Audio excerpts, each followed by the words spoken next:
Shortly following or following AAPS filing a lawsuit against the Texas Medical Board, there were, I think, at least 3 individuals on the Texas Medical Board who resigned.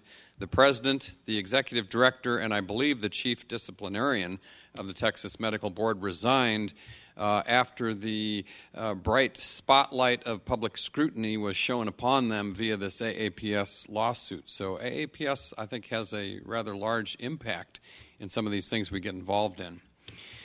Andy's going to say a few words, then we will go on here.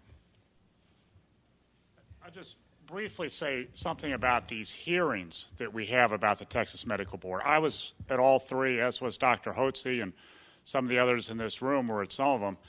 The first hearing, the Texas Medical Board's attitude was, we shouldn't even have to come to this. In fact, you shouldn't even be having a hearing.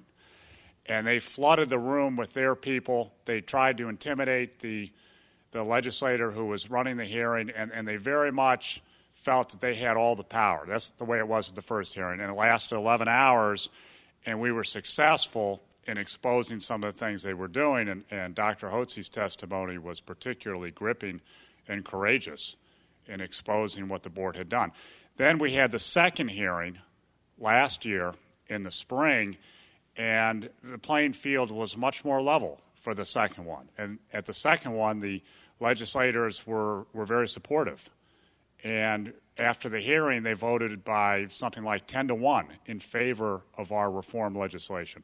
Then we had the third hearing over in the Senate, and that's where Senator Nichols was. And I remember when I testified and I explained how anybody can file a complaint anonymously against any doctor, and the doctor never sees a copy of the complaint, Senator Nichols looked at me. He was like, you got to be kidding. It was like, that's unbelievable. Here in a civilized society, that can happen?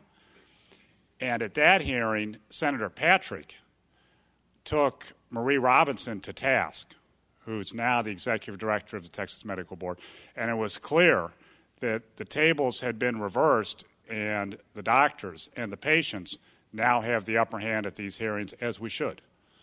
So that's the effect of these hearings, and they have had their own positive effect, even without passing any legislation, just exposing what the board has been doing and forcing them to answer questions and hear from the public. So I hope all of you can attend this interim hearing that we'll be having this year, and we will turn the tables even further on the Texas Medical Board. Thank you. The date is not yet set, but it will be set soon. So if you're interested, just let us know, get on an email list, and then we'll let you know as soon as it's set.